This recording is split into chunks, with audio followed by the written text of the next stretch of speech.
ભાઈ શ્રી મનસુખભાઈ વસાવા ભાજપના ભરૂચના સાંસદની જે વારે વારે ચેતરભાઈ ઉપર આમ આદમી પાર્ટી ઉપર નિવેદનો કરે છે એ સમજી શકાય છે. કારણ કે ચેતરભાઈ વસાવા જ્યારથી જાહેર થયા છે આદિવાસી સમાજ એને હીરો તરીકે જુએ છે. આદિવાસી સમાજના પ્રશ્નો માટે જેલમાં પણ જતા એના પરિવાર સાથે ડર્યા નથી.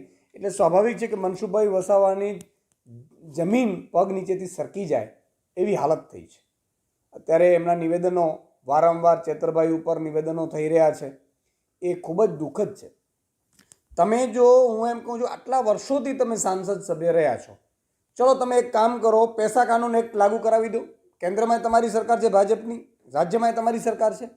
અચ્છા, અનુસૂચિ 5 લાગુ કરી દો આદિવાસી સમાજ માટે, અથવા આદિવાસી સમાજની શિષ્યવૃત્તિ છોકરાઓ નથી મળી અપાવી દો. હાલો ચાલો તમે આદિવાસી સમાજના ત્યાં રસ્તાઓ નથી. આજે 29 વર્ષ ત્યાં ગુજરાતમાં ભાજપની સરકાર છે, કેન્દ્રમાં 10 વર્ષની સરકાર છે, દવાખાના સારા નથી, આદિવાસી સમાજને ત્યાં ગામડાઓમાં સારી સ્કૂલો નથી, સારા ટીચર્સ નથી, ત્યાં પૂરતી સંખ્યા નથી. તો તમે આદિવાસી સમાજ માટે કરી તો કંઈ શક્યા નથી.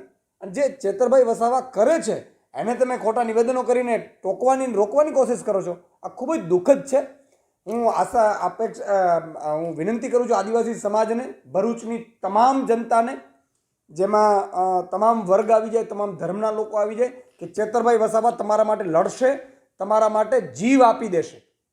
એટલો જનૂન મેં એમાં જોયો છે. તો એમને જંગી બહુમતીથી જીતાડવાનું હું તમને આહ્વાન કરું છું. અને આ લોકો જે પણ ચેતરભાઈ વસાવા વિરુદ્ધની નિવેદનો કરે છે, મને દુઃખ થાય છે.